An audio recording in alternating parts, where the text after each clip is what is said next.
Okay. So, what periodic classification of elements? Science 1, chapter number 2. Okay. Actually, this chapter is basics for maximum chapters. जैसे कि एक chapter है आपका chemical reactions and equations, metallurgy. उन chapters के लिए ये जो chapter है basic है, इसमें आपको elements के symbols पता चलते हैं, atomic number क्या होता है, atomic mass क्या होता है, elements को पता चलता है. And remember 20, first 20 elements का atomic number, atomic mass याद होना चाहिए आपको. ठीक है. So we know elements है ना, elements atoms सुना है आप लोगों ने. So elements क्या होते हैं? Elements are group of atoms which are physically present together. ठीक है. वैसे ही अगर मैं atoms की बात करूँ तो atom क्या होता है?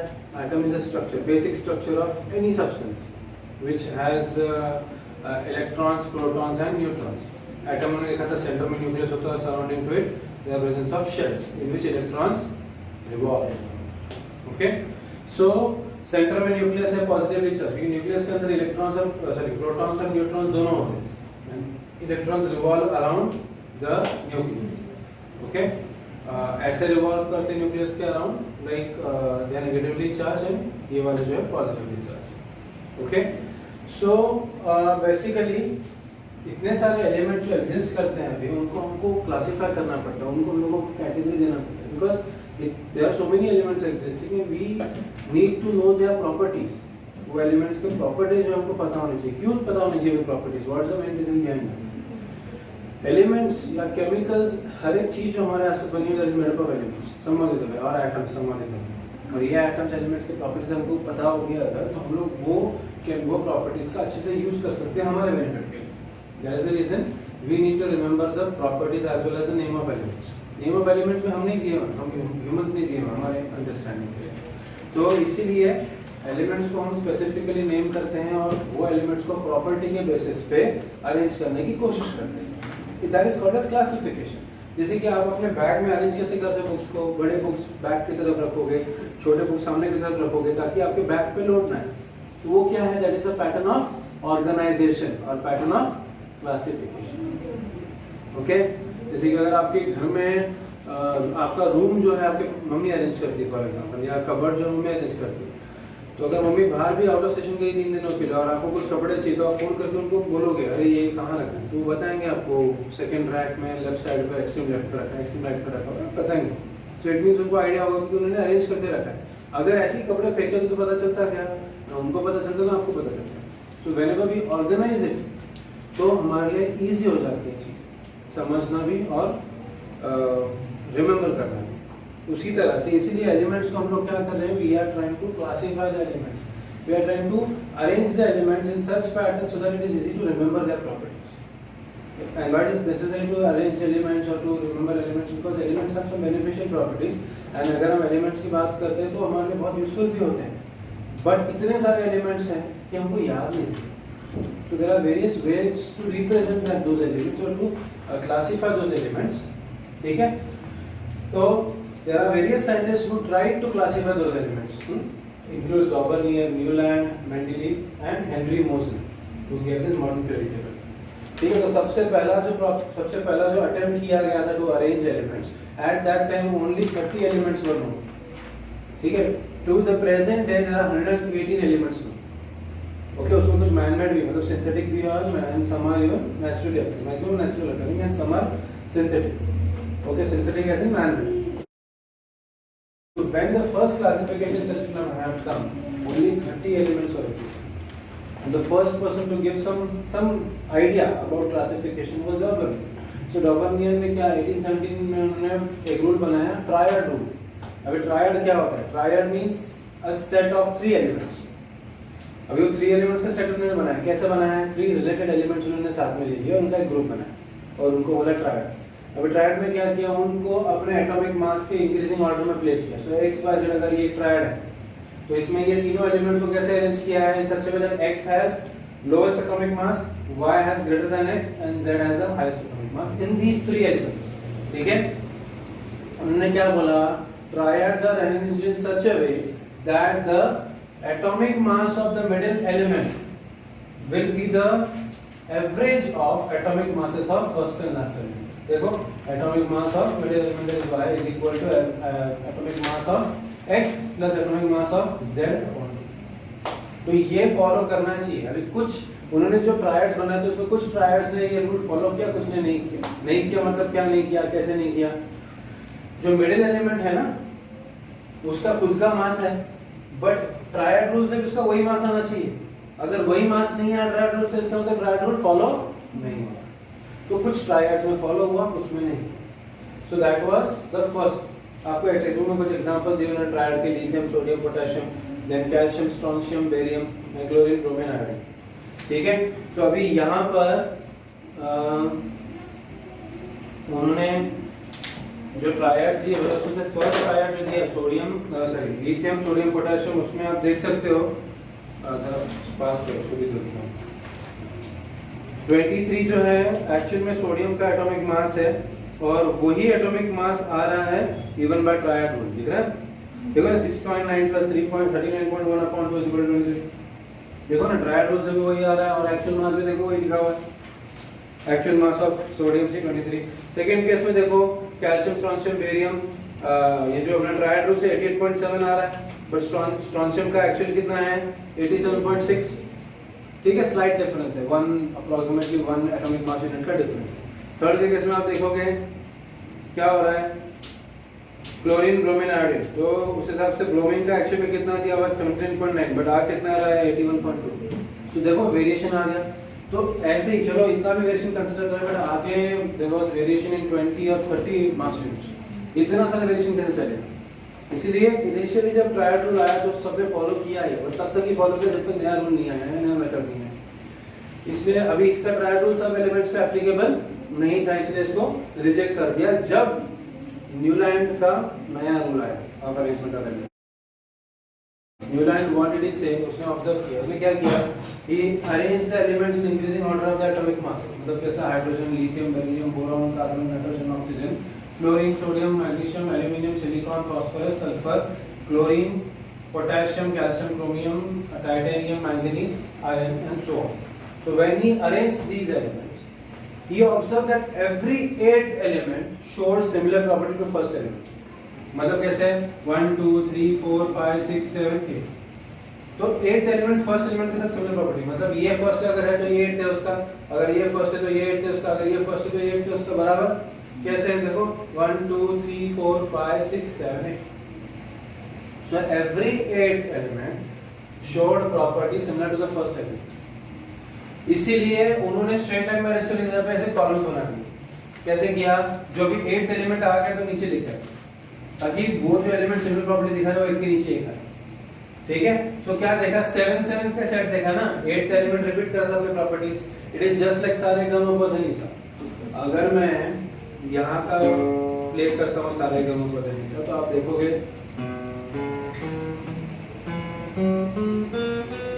ये सा है, ये भी सा है, बस पिच चेंज हो गई।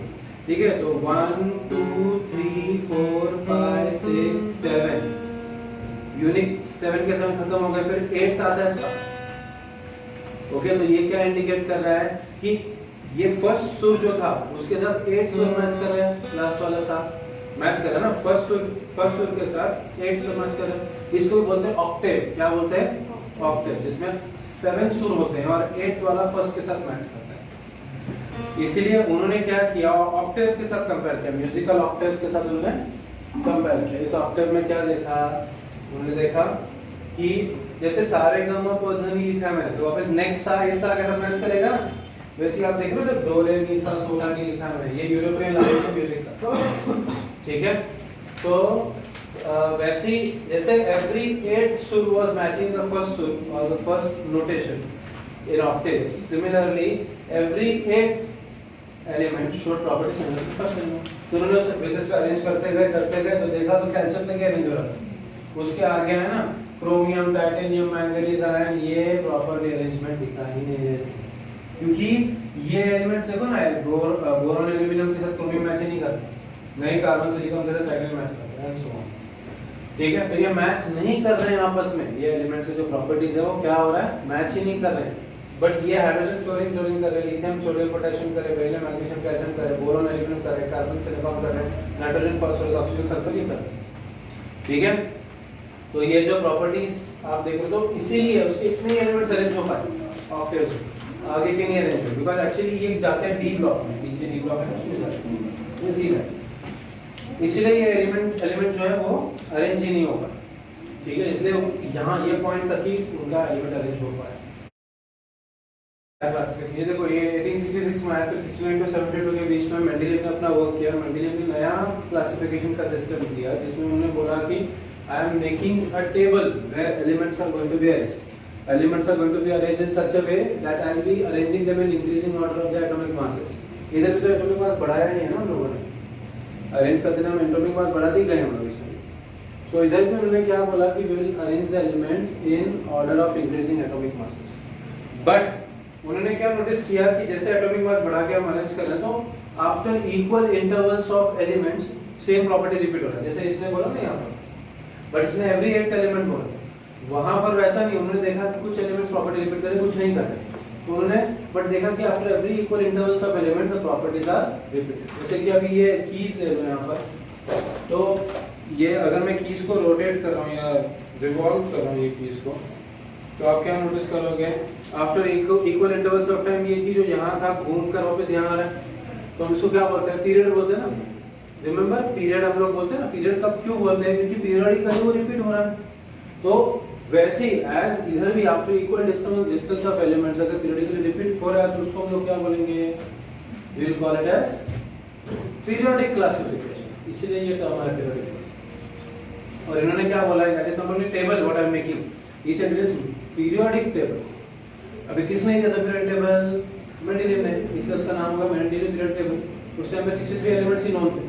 And what did he say? He said that the physical and chemical properties of the elements are periodic function of their atomic masses. मतलब एटॉमिक मास के बेसिस पे हम लोग उसको अरेंज करते जा रहे हैं ना, इंक्रीजिंग ऑर्डर। तो इंक्रीजिंग ऑर्डर में अगर हम अरेंज करते जा रहे हैं तो एटॉमिक मास यूज करें, उस वजह से ही इक्वल इंटरवल्स ऑफ एलिमेंट्स के बाद वापस से वो प्रॉपर्टी रिपीट होना है।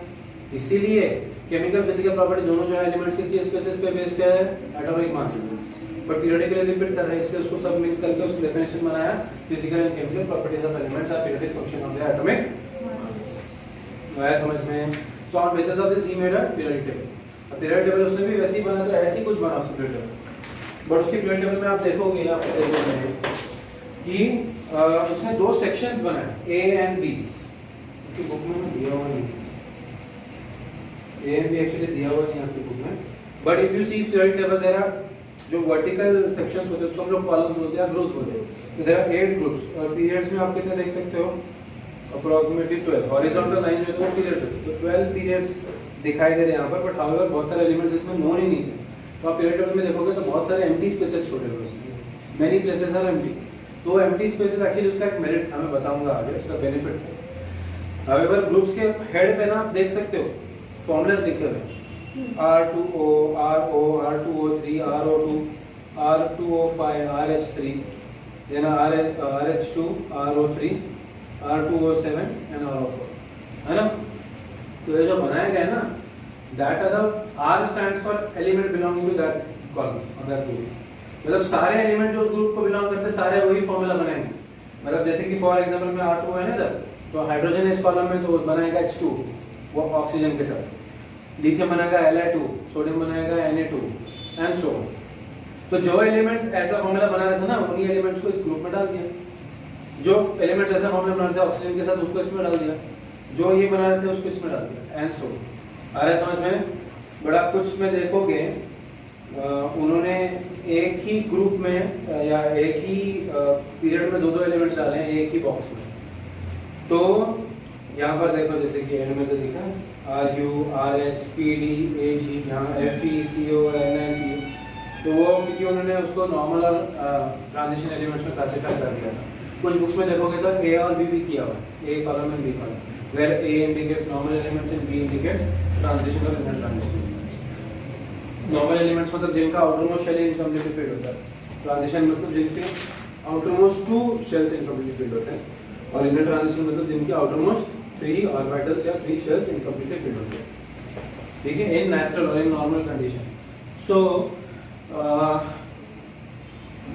So he arranged the elements on basis of chemical as well as physical properties. Chemical properties में उन्होंने molecular formula लिया compounds का, कि क्या जैसे मैंने दिखा ना molecular formula पर लिखा R2O5 RO2 वगैरह, तो वो molecular formula ले लिया उन्होंने compounds का।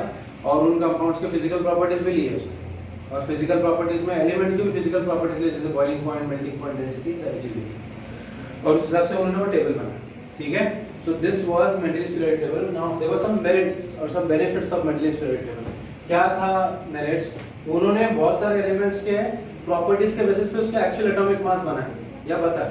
पहले जिसका एटॉमिक मास 14.09 था, जैसे बेरिलियम का, उसका रिकंस्ट्रक्ट करके स्टडी करके उन्होंने दिया प्रॉपर एटॉमिक मास, लाइक इसका 14.09 का 9.4। At the same time he also left some vacant places, मतलब ऐसे नहीं कि भरना तो सब भर दिया, जैसे इसने सब भर दिया, ये इसको आगे भी लेके जा सकता पर इस लेके नहीं गया। उन्होंने क्या किया, एम्प्टी स्पेसेस छोड़ दिया। उन्होंने बोला कि यहाँ पर कोई एलिमेंट आएगा, बाद में फ्यूचर में डिस्कवर होने के बाद यहाँ पर कोई एलिमेंट फिट हो, अभी नहीं है, अभी डिस्कवर्ड नहीं, इसलिए नहीं बैठा है, बाद में डिस्कवर होगा और यहाँ पर फिट भी होगा, इसलिए लेफ्ट एम्प्टी स्पेसेस। और वो एम्प्टी स्पेसेस में कुछ स्पेसेस को नेम भी दे दिया उसने, एक का बोरॉन, एक का एल्यूमिनियम, एक का सिलिकॉन, जैसे जो फ्यूचर में डिस्कवर हुए, और एक का बोरॉन को स्कैंडियम बोला गया, और वो वहीं पर फिट हुआ जहाँ इसने बोला था कि एक का बोरॉन फिट होगा। जहाँ उसने बोला था एक का एल्यूमिनियम फिट होगा, वहाँ पर गैलियम फिट हुआ, और जहाँ पर इन्होंने बोला था एक का सिलिकॉन फिट होगा, वहाँ पर जर्मेनियम फिट। ठीक है, और उन्होंने क्या किया था, एक का बोरॉन, एक का एल्यूमिनियम, एक का सिलिकॉन के प्रॉपर्टीज प्रेडिक्ट किए थे कि इसका मास इतना होगा, इसका बॉइलिंग पॉइंट इतना होगा, फार्मूला से बनाएगा, ये वो, even if elements were not known, और वो प्रॉपर्टीज एक्चुअल में ट्रू हुई इनके लिए। इधर देखो कॉलम दिया हुआ है, टेबल दिया हुआ है, पेज नंबर 1919 पे, यहाँ पर आप देख रहे हो property, atomic mass, density, melting point, formula of chloride, formula of oxide, nature of oxide. एक का एल्यूमिनियम बोला जो मेंडलीव ने प्रेडिक्ट किया था, और गैलियम दिया हुआ है जो एक्चुअल में बना। सी एवरीथिंग इज मैचिंग, 68 इधर 69.7, 5.9 डेंसिटी इधर 5.94, और मेल्टिंग पॉइंट लो, इसका 30.02, लो ही है। फॉर्मूला फॉर क्लोराइड ECl3 जिससे अब है GaCl3 आ गया। सी सारी चीजें मैच कर रही। So what does that indicate? उसने इंडिकेट किया कि जो प्रॉपर्टीज उन्होंने डिक्लेयर किए थे ना, वही प्रॉपर्टीज ट्रू हुए। That was a very benefit था पीरियोडिक टेबल का। और एक चीज उन्होंने की थी पीरियोडिक टेबल में, उन्होंने नोबल गैसेस के लिए कोई जगह नहीं छोड़ी थी। नोबल गैसेस तो जो रिएक्ट नहीं करते यूजुअली, बट जब फाइनली नोबल गैस बाद में डिस्कवर हुए ना, तो वो पीरियोडिक टेबल में, इसके पीरियोडिक टेबल में ऐसे फिट हो गए विदाउट डिस्टर्बिंग एनीथिंग। किसी और एलिमेंट को डिस्टर्ब हुआ ही नहीं, मतलब इतना एफिशिएंट उन्होंने अरेंज किया। आया समझ में? फिर उसके साथ कुछ डीमेरिट्स भी थे। सबसे पहला डीमेरिट था कि अगर एटॉमिक मासेस के बेसिस पे ये अरेंज कर रहे हैं, तो कोबाल्ट और निकल का मास सेम है, तो दोनों को एक ही बॉक्स में आना चाहिए, बट एक ही बॉक्स में दो एलिमेंट्स कैसे आ सकते हैं? नहीं आ सकते। तो वो एक बड़ा डीमेरिट था इसका।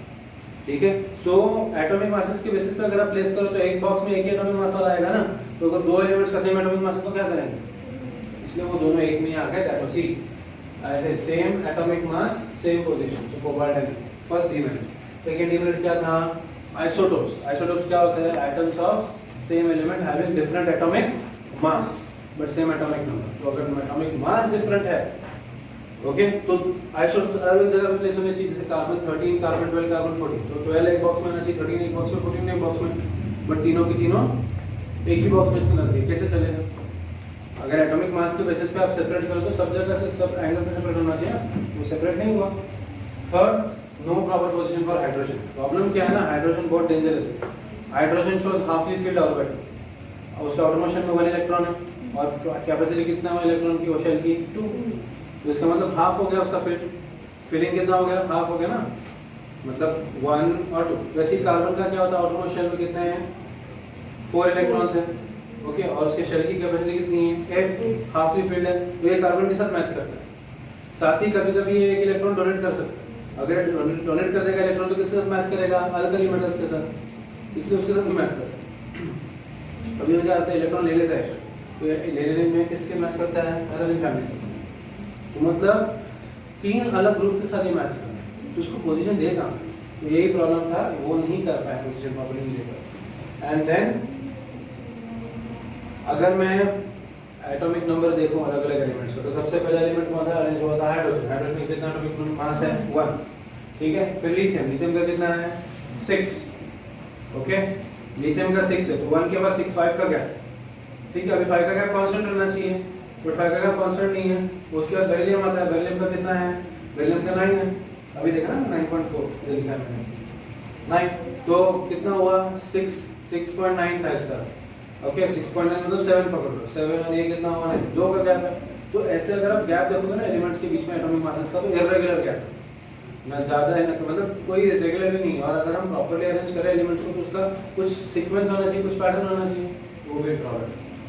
तो इन सब पॉइंट्स को ओवरकम करने के लिए आफ्टर अप्रॉक्सीमेटली कितना है, 40 इयर्स, अप्रॉक्सीमेटली 40 इयर्स के बाद एक नया पीरियड टेबल डिस्कवर हुआ, which was called as modern period table, a long form of period table. इसमें एक ही चीज चेंज की, उसने एटॉमिक मास यूज किया था ना, तो इन्होंने यूज किया एटॉमिक नंबर। क्या, क्यों? He said chemical properties of elements किस पे डिपेंड करते हैं, वैलेंसी पे। वैलेंसी का मतलब क्या है, गिव और टेक ऑफ इलेक्ट्रॉन्स। तो इलेक्ट्रॉन अगर वो फेंक रहा है या दे रहा है तो मतलब इलेक्ट्रॉन में चेंज हो रहा है ना, मतलब किस में चेंज हो रहा है, electron number is nothing but atomic number. तो अगर एटॉमिक नंबर चेंज हो गया, अगर एटॉमिक नंबर में डिफरेंस है या उसकी वजह से केमिकल प्रॉपर्टीज चेंज हो रही है, तो एटॉमिक नंबर पे फोकस करेंगे ना, एटॉमिक मास पे क्यों करें। एटॉमिक मास किस पे डिपेंड करता है, number of protons and number of neutrons, जो दोनों न्यूक्लियस के अंदर है, जो वैसे भी रिएक्शन में पार्ट नहीं ले रहे। अगर वो वैसे भी रिएक्शन में पार्ट ले रहे तो फायदा क्या है उसका, इसलिए उन्होंने instead of atomic mass atomic number लिया, बाकी कुछ चेंज नहीं किया, बट अपने आप अरेंजमेंट चेंज हो गया उसके बाद। See the physical and chemical properties of the elements are the periodic function of their atomic, instead of atomic mass atomic number. हो गया काम खत्म, हो गया बैलेंस। आ रहा समझ में?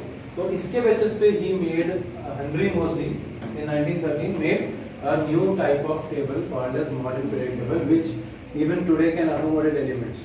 उनके टाइम पर आई थिंक कुछ जब उन्होंने बनाया था, आई थिंक कुछ आई डोंट नो 2 डिजिट्स में एलिमेंट्स थे, 80 या 90 एलिमेंट्स, बट उन्होंने ऐसा अरेंजमेंट बनाया जिसमें आज 118 एलिमेंट भी फिट हो जाता है। 100 के करीब कुछ एलिमेंट्स हैं, बट हाउएवर आज 118 एलिमेंट्स भी उसमें फिट हो गए without disturbing the thread. So he made a periodic table called as modern periodic table. Okay, so the modern periodic table, actually this is the outline of modern periodic table. It's very easy to draw. इसके basis पे मैंने एक video भी बनाया, how to draw modern periodic table in 5 minutes, वो बनाया, वो देख लो, उससे आपको बहुत अच्छे से आइडिया आ जाएगा। ठीक है, so modern periodic table इन्होंने बनाया, इसमें इन्होंने क्या किया, he arranged the elements in such a way that they were arranged in 7 periods. देखो 7 हॉरिजॉन्टल लाइन जो है ना यहाँ पर उसको पीरियड्स बोलते हैं। तो 1 2 3 4 5 6 एंड 7 और 18 कॉलम्स या 18 ग्रुप्स। ठीक है, सो अभी इसका ऐसा डिजाइन क्यों बना, प्रॉपर बॉक्स क्यों नहीं बना, क्योंकि इसमें कुछ पीरियड्स में एलिमेंट्स थे ही नहीं, कुछ में थे। अभी सिमिलर प्रॉपर्टी वाले नहीं दिखेंगे एलिमेंट्स तो थोड़ी डालेंगे। अगर हाइड्रोजन और हीलियम है यहाँ पर, फिर यहाँ पर लिथियम है, यहाँ पर बेरिलियम है, बोरॉन है, तो अगर बोरॉन इस कॉलम के साथ सिमिलर प्रॉपर्टी नहीं दिखा रहा तो इधर का क्या रखूं, बराबर ना, उसको उधर डाल दिया। तो अरेंजमेंट ऐसा हुआ, तो आप देखोगे ये 7 पीरियड्स हैं। ओके, 1 2 3 4 5 6 7 पीरियड्स हैं। अभी 7 पीरियड्स की अगर प्रॉपर्टीज देखो तो अलग अलग है। फर्स्ट पीरियड में कितने एलिमेंट्स हैं, फर्स्ट पीरियड में हॉरिजॉन्टल पीरियड में कितने एलिमेंट्स हैं, 1 2। फर्स्ट पीरियड में कितने एलिमेंट्स हैं, 2। सेकेंड पीरियड में कितने एलिमेंट्स हैं, 1 2 3 4 5 6 7 8। थर्ड पीरियड में कितने एलिमेंट्स हैं, 1 2 3 4 5 6 7 8। फोर्थ पीरियड में कितने एलिमेंट्स हैं, इधर कितने ऐड हुए, 1 2 3 4 5 6 7 8 9 10 10 and 8 18। वापस फिफ्थ में भी 18। सिक्स्थ में वैसे तो 18 ही होने चाहिए, बट एक्चुअली में 18 नहीं है। क्यों नहीं है, अभी देखो। ये जो दो थर्ड सिक्स्थ पीरियड में जो थर्ड ब्लॉक है ना, जो थर्ड कॉलम है ना, उसमें बहुत सिमिलर एलिमेंट्स होते हैं। कितने 14 एलिमेंट सिमिलर वाले दूसरे वाले, और वो सारे हम नीचे कंटिन्यू करें। सेलेनियम टू ओके, सो ये जो इधर एक एलिमेंट होगा लैंथेनम नाम का, लैंथेनम के साथ मैच करने वाले और भी 14 एलिमेंट्स होते हैं। तो सबको एक बॉक्स में कैसे डालेंगे, इसलिए उसके लिए एक नया कॉलम बना देंगे, इसको बोलते हैं लैंथेनाइड सीरीज। ठीक है, तो क्या कितने हो गए, 1 2 3 तो हुए, 3 and 14 कितना हो गया, 17 18 19 20 21 22 23 24 25 26 27 28 29 30 31 32। कितने एलिमेंट्स हो गए, 32। उसके बाद वैसे ही सेम पोजीशन पे नीचे देयर केम एक्टिनियम नाम का एलिमेंट है, उसके साथ मैच करने वाले there are again 14 elements same pattern में, इसीलिए इसको बोलते हैं एक्टिनाइड सीरीज, ऊपर वाले को लैंथेनाइड सीरीज, ठीक है। और इधर भी कितने एलिमेंट्स हो जाएंगे 32। पहले एक्चुअली इनकम्प्लीटली फिल्ड था, अब ये कंप्लीट हो चुका है, पहले इनकम्प्लीट 30 था जब मैंने स्टडी किया, कि दो एलिमेंट्स तो किसके बाद मेरे लास्ट वाले। सो इस तरह से पीरियड टेबल बना। तो इसके पीरियड्स में 2 8 8 18 18 32। So first period is the shortest period, second and third are short periods, fourth and fifth are long periods, and sixth and seventh are longest periods. आया समझ में? Now let's talk about the columns और groups. तो first column अगर आप देखोगे तो first column में 7 के 7 पीरियड्स हैं, सेकंड में कितने हैं 6, थर्ड से लेकर 12 तक कितने हैं 4। ओके, देन 13 14 15 16 17 इन सब में कितने हैं 6 ईच, और 18 में कितने हैं 7। देखो आया समझ में? सो सच ग्रुप्स और कॉलम्स। अब इसमें पूरा पीरियड टेबल जो है that is divided into 4 blocks, 4 block बना दिए बेसिस ऑफ प्रॉपर्टीज। तो ये जो फर्स्ट 2 ग्रुप्स है ना, group 1 and 2, they belong to s block. Then group 3 to 12 जो है they belong to d block.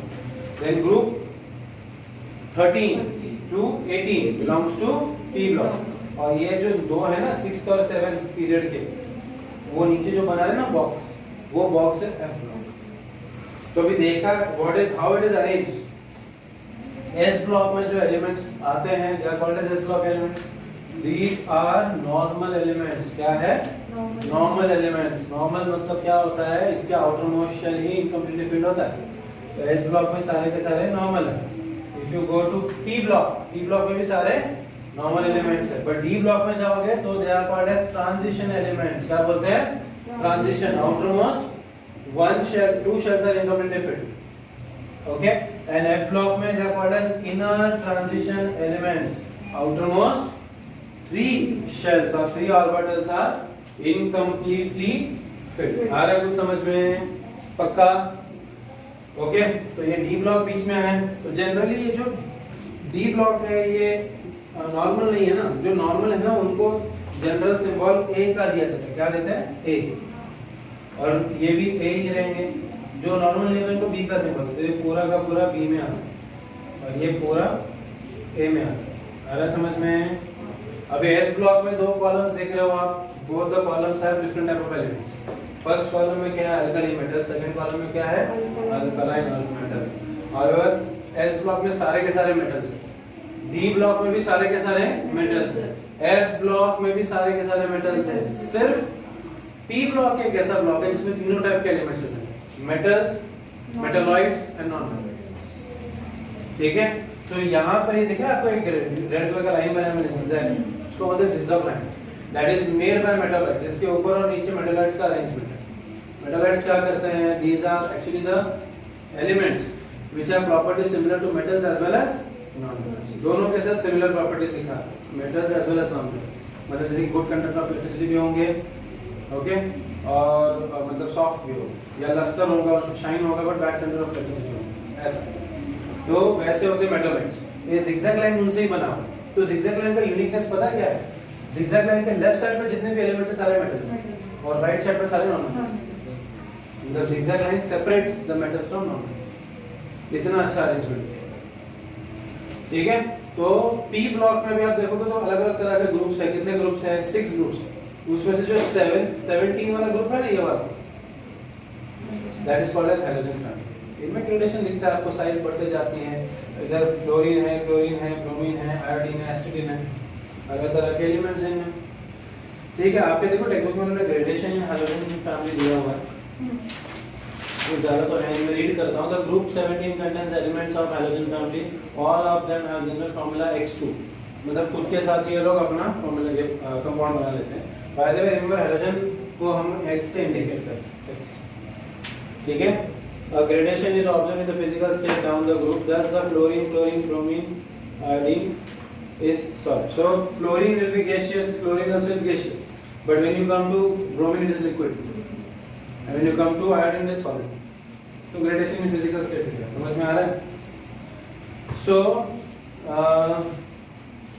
तो इसीलिए zigzag लाइन, हाँ तो ये हाइड्रोजन फैमिली का जो 18th ग्रुप है ना, 18th ग्रुप, इसको हम लोग बोलते हैं जीरो ग्रुप। क्या बोलते हैं? Zero group. क्यों जीरो ग्रुप? बिकॉज उसका वैलेंसी जीरो। वैलेंसी का मतलब क्या मैंने बताया था आपको, कंबाइनिंग कैपेसिटी ऑफ एलिमेंट। मतलब अगर सोडियम को कंबाइन करना है क्लोरीन के साथ तो सोडियम कितने इलेक्ट्रॉन डोनेट करेगा? 1। और क्लोरीन कितने लेगा? 1।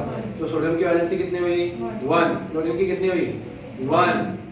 क्लोरीन ने लिया इलेक्ट्रॉन पर उसकी वैलेंसी 1। सोडियम ने भी दिया इलेक्ट्रॉन तो उसकी वैलेंसी 1 हो गई। तो डिफरेंस क्या दोनों में? जो एलिमेंट इलेक्ट्रॉन देता है उसके ऊपर +1 आ जाता है और जो लेता है उसके ऊपर -1 आ जाता है। अगर 1 का ट्रांजिशन हुआ तो जैसे अभी कैल्शियम और क्लोरीन की बात करते हैं, कैल्शियम क्लोराइड बना, कैल्शियम Ca, अभी ये कैल्शियम क्लोराइड का फॉर्मूला CaCl है या CaCl2 है, आपको देखना है। मैंने और एक वीडियो डाला हुआ है YouTube पे, 2 वीडियोस एक्चुअली डाले हुए जिसमें मैंने मेंशन किया कि how to find out the molecular formulas of the compound on basis of just the name, वो देख। तो अभी कैल्शियम क्या करेगा? कैल्शियम क्लोराइड में कैल्शियम +2 है, कैल्शियम 2 इलेक्ट्रॉन डोनेट करेगा, कितने? 2 इलेक्ट्रॉन। तो उसमें से एक इलेक्ट्रॉन एक लेगा, दूसरा इलेक्ट्रॉन दूसरा लेगा। और क्लोरीन में कैपेसिटी कितना लेने की? इलेक्ट्रॉन 1 ही ना, तो ये 1 लेगा, ये 1 लेगा। तो कैल्शियम ने क्या किया? 2 क्लोरीन के साथ बॉन्ड बनाया, CaCl2 बन गया। ठीक है, तो कैल्शियम का वैलेंसी कितना हुआ? 2। क्लोरीन का कितना हुआ? 1। आया समझ में? अभी ऑक्सीडेशन नंबर की अगर मैं बात करूं, ऑक्सीडेशन नंबर, तो वो +2 हुआ कैल्शियम का और क्लोरीन का -1। अगर मैं सिर्फ वैलेंसी की बात करूं तो वैलेंसी में साइन नहीं आता। ठीक है, आ रहा है समझ में? क्लियर? वैलेंसी में नंबर नहीं आता, सॉरी चार्ज नहीं आता, सिर्फ नंबर आता।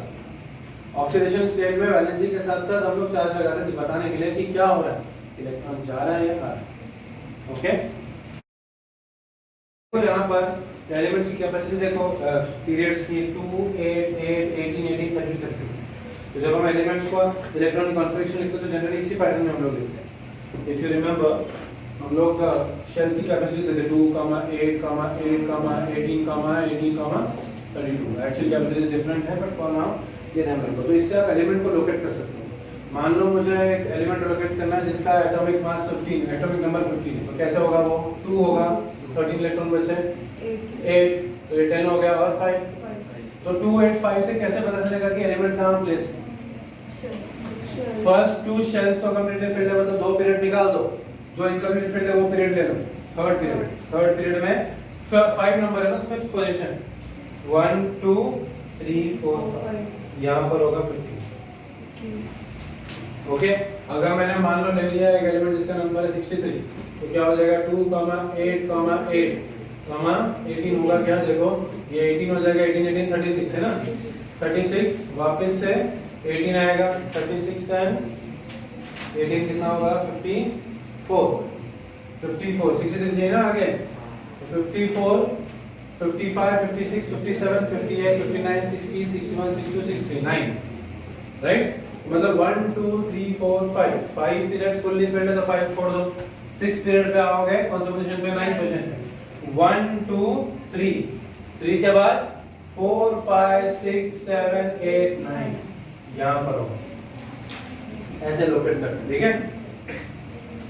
देखो बराबर है, उसका मास वही है 63, जो भी एलिमेंट है वहां पर। सो इस तरह से हम लोग याद रख सकते हैं। Now we come to the final topic, that is हाँ, और एक बात, इसमें अरेंजमेंट कैसा है एटॉमिक मासेस के हिसाब से? देखो हॉरिजॉन्टल अरेंजमेंट है, ये 1, ये 2, 3, 4, 5, 6, 7, 8, 9, 10, 11, 12, 13, देखो 14 को 15 आ गया, 16, 17, 18 and so on। Horizontal arrangement है, ठीक है? एटॉमिक नंबर्स देखो, इसका यूनिफॉर्म गैप है, तो ये सबसे पहला तो प्रॉब्लम निकल गया, ठीक है? ये प्रॉब्लम निकल गया, यूनिफॉर्म गैप है, 1 के बाद 2, 2 के बाद तो 1, 1 का ही गैप है। सेकंड, हाइड्रोजन को प्रॉपर पोजीशन मिल गया यहाँ पर फर्स्ट नंबर पे एटॉमिक नंबर के हिसाब से, तो हाइड्रोजन का भी काम खत्म हो गया। ये जो प्रॉब्लम था ये भी चौकट हो गया, भी हो गया। आइसोटोप्स का भी पोजीशन का प्रॉब्लम ही नहीं। आइसोटोप्स क्या होते हैं? हैव सेम एटॉमिक नंबर, तो एक ही बॉक्स में सारे घुसेंगे ना, मास की सबसे तो कुछ है ही नहीं, तो ये भी हो गया। फोर्थ क्या है? कोबाल्ट निकल का मास सेम है बट एटॉमिक नंबर तो डिफरेंट है, तो ये वाला पोजीशन मिल गया। तो ये चारों प्रॉब्लम्स ठीक हो गए इससे। Sir actually hydrogen, cobalt nickel और इसमें भी थी ना, हाइड्रोजन, कोबाल्ट निकल और आइसोटोप्स हो गया ना, बताया ना सब। सर हाइड्रोजन का हाँ। प्लेस तो टेक्स्ट बुक में ऐसा बोला अभी भी आएंगे। अभी भी है, बट उसको एटलीस्ट एटॉमिक नंबर के बेसिस पे तो आ गया ना पोजीशन पे। पहले प्रॉब्लम तो अभी भी है उसका, मतलब बहुत सारे इससे प्रॉपर्टीज मिलती हैं, इसलिए उसको इधर भी चिपका के नहीं रखते, थोड़ा सा ऊपर रख देते। Okay, then we come to some trends. अभी ट्रेंड्स कुछ प्रॉपर्टीज है, atomic radius, atomic size, electronegativity, non metallic character, electropositivity, metallic character and valence. कुछ प्रॉपर्टीज है एलिमेंट्स की जो दिखाई देती है एलिमेंट्स में। ट्रांजिशन दिखता है, ट्रांजिशन का मतलब क्या, हम लोगों को एक पैटर्न दिखता है उनमें, बढ़ रहा है या कम हो रहा है, मतलब कुछ एलिमेंट का। अभी एक पर्टिकुलर एलिमेंट की सारी प्रॉपर्टीज होगी, कुछ न कुछ वैल्यू होगा, बट जब हम उसको पीरियड टेबल में अरेंज करते हैं तो उनके उसी वैल्यूज में एक पैटर्न दिखाई देता है। उसी पैटर्न को हम क्या बोलते हैं, ट्रेंड्स।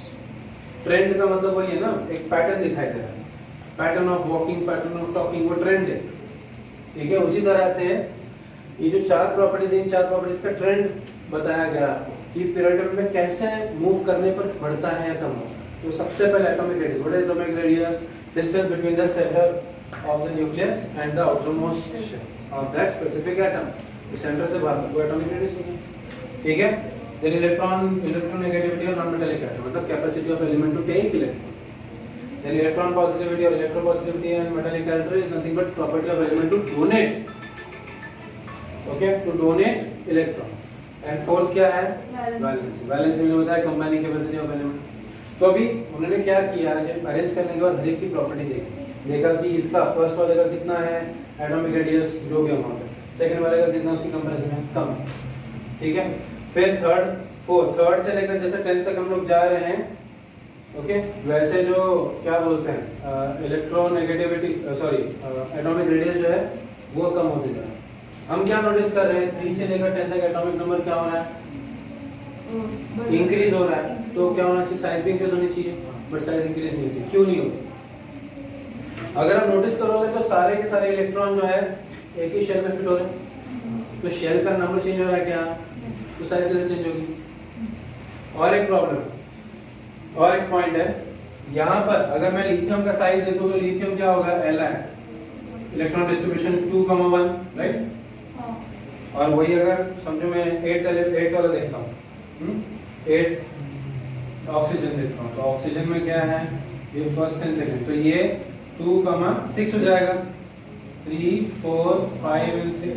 तो मुझे एक बात बताओ, इधर आउटर मोस्ट शेल में ज्यादा इलेक्ट्रॉन है, इधर ज्यादा इलेक्ट्रॉन है ऑक्सीजन में, तो न्यूक्लियस में उसी तरह ज्यादा पॉजिटिव चार्ज भी होंगे, बिकॉज़ हमने क्या सीखा, number of electron number of proton equal रहते हैं। तो ये इसके प्रोटॉन इसके इलेक्ट्रॉन को ज्यादा अट्रैक्ट करेंगे, क्योंकि इसमें 8 प्रोटॉन्स और 8 इलेक्ट्रॉन्स हैं। आउटर मोस्ट शेल में 6 इलेक्ट्रॉन है, तो 6 के 6 प्रोटॉन 6 इलेक्ट्रॉन को खींचेंगे, और यहाँ पर सिर्फ 3 प्रोटॉन्स है, उसमें से भी एक प्रोटॉन इस एक इलेक्ट्रॉन को खींचेगा। तो दोनों में से किसका पुलिंग ज्यादा होगा, ऑक्सीजन का। इसलिए ऑक्सीजन में सेम नंबर ऑफ शेल्स होते हैं, ऑक्सीजन का साइज कम होगा। इसी को बोलते हैं स्क्रीनिंग इफेक्ट और शील्डिंग इफेक्ट। तो क्या हो गया, साइज कम होते जाएगा even if the number of electrons are increasing. Why? Because as the number of electron outermost shell increase, the amount of pulling by from the nucleus also goes on increasing, therefore the radius goes on decreasing. आया समझ में, clear? Okay, understood? तो इसका मतलब क्या है, जैसे हम लेफ्ट टू राइट मूव करें पीरियड टेबल में, क्या हो रहा है, एटॉमिक रेडियस का क्या हो रहा है, डिक्रीज हो रहा है। तो देखो मैंने वो ट्रायंगल वही बनाया है, तो ये ज्यादा है, ये कम होते जा रहा है। आ रहा है समझ में? So as I move from left to right in one periodic table, the atomic radius reduces, but in a period only, but as I move from top to bottom, क्या होगा atomic radius? इधर कितने shells है, एक shell, इधर कितने हो गए, 2, इसके कितने हो गए, 3, इसके कितने 4, 5, 6, 7। तो शेल्स ऑफ एटॉमिक इंक्रीजिंग, तो क्या होगा, रेडियस बढ़ते जाएगा। देखो यही लिखा है मैंने, एटॉमिक रेडियस AR, ट्रायंगल देखो बढ़ता जा रहा है, तो ये इंक्रीज होता जा रहा है, दैट इंडिकेट्स कि atomic radius is increasing as we are moving from top to bottom। सही है? Same is the case, same trend मिल रहा है कहां पर, इलेक्ट्रोपॉजिटिविटी के केस में, capability of this to atom to donate electron. तो जैसे हम यहां से यहां मूव करेंगे, देन एक छोटी सी बात देखते हैं, लिथियम वाला ही ग्रुप देखते हैं, ये वाला ही पीरियड देखते हैं। तो लिथियम क्या है, 2,1 है, बेरिलियम क्या होगा, 2,2 होगा, फिर बोरॉन क्या होगा, 2,3, फिर 2,4 एंड सो ऑन। अब मुझे बात बताओ, इसका आउटरमोस्ट शेल में इलेक्ट्रॉन बढ़ता जा रहा है, तो इसका अटैचमेंट विद द न्यूक्लियस बढ़ेगा या कम होगा, बढ़ेगा ना, अटैचमेंट टू द न्यूक्लियस बढ़ेगा तो इलेक्ट्रॉन इजीली छोड़ेगा क्या? नहीं, बराबर। तो ये इन दोनों के कंपैरिजन में इजीली कौन छोड़ेगा इलेक्ट्रॉन? फर्स्ट वाला लिथियम। व्हाई? बिकॉज़ इसमें एक ही इलेक्ट्रॉन है तो एक छोड़ सकता है वो। बट इधर अगर देखोगे 3 तो 3 इलेक्ट्रॉन हो गए तो इसकी इलेक्ट्रॉन गिविंग कैपेसिटी कम हो जाएगी, मतलब इसकी इलेक्ट्रोपॉजिटिविटी कम हो जाएगी। इसलिए जैसे हम लोग लेफ्ट टू राइट मूव करें क्या हो रहा है, इलेक्ट्रोपॉजिटिविटी को डिक्रीज हो रहा है। इसलिए देखो इलेक्ट्रोपॉजिटिविटी ईपी यहाँ पर देखो दिखा है ना, ये ईपी देखो कम होता जा रहा है from left to right, but top to bottom increase हो रहा है। क्यों? क्योंकि top to bottom shells increase हो रहे हैं, तो शेल्स का नंबर बढ़ते जाएगा तो क्या होगा? Attachment of the nucleus to the outermost shell will go on decreasing. See, और electropositivity is nothing but metallic character, तो मेटालिक कैरेक्टर भी क्या होगा? इंक्रीज होगा फ्रॉम टॉप टू बॉटम और लेफ्ट टू राइट डिक्रीज होगा। फिर आते हैं किस पे? इलेक्ट्रोनेगेटिविटी पे। इलेक्ट्रोनेगेटिविटी क्या होगा? It is the ability of element to take electron को एक्सेप्ट करने की एबिलिटी। अब मुझे बात बताओ, इन चारों में से सबसे ज्यादा एक्सेप्ट करने की कैपेसिटी किसको? इलेक्ट्रॉन 2 4। क्यों? बिकॉज़ वो उसके पास ऑलरेडी 4 है तो उसको 4 दूसरी करने का मन नहीं है। बट ये जो है ये बोलेगा जाने देना, एक जाने देना, मैं 7 लेने से तो अच्छा एक दे दूं, बराबर। तो जैसे मैं लेफ्ट टू राइट मूव कर रहा हूं क्या हो रहा है? Ability to accept electron is going on decreasing, ability to accept increase. पहले इधर डोनेट करने का था तो डिक्रीज हो रहा है, यहाँ इंक्रीज हो रहा है, राइट। वैसे टॉप टू बॉटम क्या होगा बताओ मुझे? Ability to take electron decrease होगा ना, क्योंकि आउटर मोस्ट शेल से कनेक्शन टूट रहा है। जितना कम होता जाएगा कनेक्शन उतना वो इलेक्ट्रॉन डोनेट करने में बिलीव करेगा rather than टेकिंग। इसलिए top to bottom electronegativity goes on decreasing but left to right it goes on increasing and electronegativity is nothing but non metallic character. यही ट्रेंड है।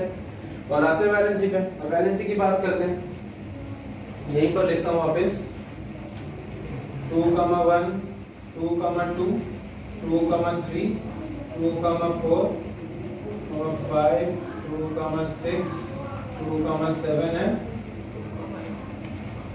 चलो बताओ मुझे इसकी वैलेंसी कितनी है? ये कितने इलेक्ट्रॉन डोनेट करेगा? 1 इंस्टेड ऑफ एक्सेप्टिंग है, तो वैलेंसी 1 हो सकती है। ये 2, ये 4, बराबर। फिफ्थ वाला इसमें क्या हो जाएगा?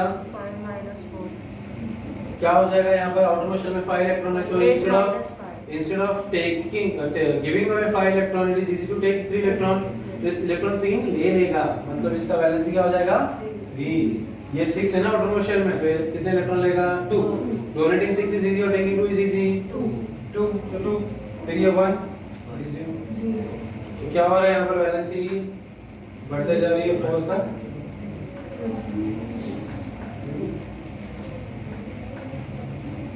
टॉप टू बॉटम क्या होगा वैलेंसी का?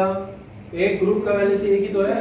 अभी ये 1 है तो सारों का 1 ही है ना इसमें। देखो 2, ये 1 है, फिर 2, 1, 2, 8, 1, 2, 8, 8, 1, 2, 8, 8, 18, 1 and so on। तो सबका वैलेंसी इसलिए सेम बॉक्स बना है, रेक्टेंगल बना है, कांस्टेंट है। बट ये जो भी देखा ना लेफ्ट टू राइट और top to bottom, this is restricted to a single group और अ सिंगल पीरियड। आया समझ में? these are trends in quantum predictive। Clear? तो ये कुछ मैक्सिमम टॉपिक्स हैं आपके टेक्स्ट बुक में। ये वीडियो के बेसिस पे अगर आप एक बार रीड भी कर लोगे तो बहुत इजी हो जाएगा आप लोगों को अंडरस्टैंड करना। ये मैंने पीरियड्स की कैपेसिटी बता दी है, बट एक मिनट, पीरियड्स की कैपेसिटी पे बताया, बट शेल की जो कैपेसिटी थी, शेल जिसमें इलेक्ट्रॉन फिट होते हैं, कितना मिनट बचा? तो शेल्स की जो कैपेसिटीज होती हैं तो वो शेल की कैपेसिटी डिपेंड करती है, ये के एलिमेंट देखा होगा आपने। तो एक्चुअली उसका जो कैपेसिटी 2n² के बेसिस पे हमको फॉर्मूला के बेसिस पे n का वैल्यू होता है, k के लिए 1 है, l के लिए 2 है, फिर 3 है, फिर 4 है। तो 2n² के हिसाब से ये कितना होगा? 2। ये कितना होगा? 8। ये कितना होगा? 18। ये होगा 32। ठीक है, तो ये कैपेसिटीज है। तो ये कैपेसिटीज ऐसी क्यों है और इधर में 2, 8, 18 के फॉर्म में क्यों लिखा है वो मैं आपको बाद में मतलब 11th वगैरह में एक्सप्लेन करूंगा, अभी नहीं है। बट ये कैपेसिटीज है इन शेल्स की, इलेक्ट्रॉन की कैपेसिटी। ठीक है, क्लियर हुआ? समझ में आ गया? कुछ डिफिकल्टी इसमें? टेबल पूरा चैप्टर समझ में आ गया? अभी रीड करना अच्छे से चैप्टर, और मैं वीडियो पे अपलोड कर दूंगा तो वो भी देखना है। ठीक है, क्लियर? Thank you.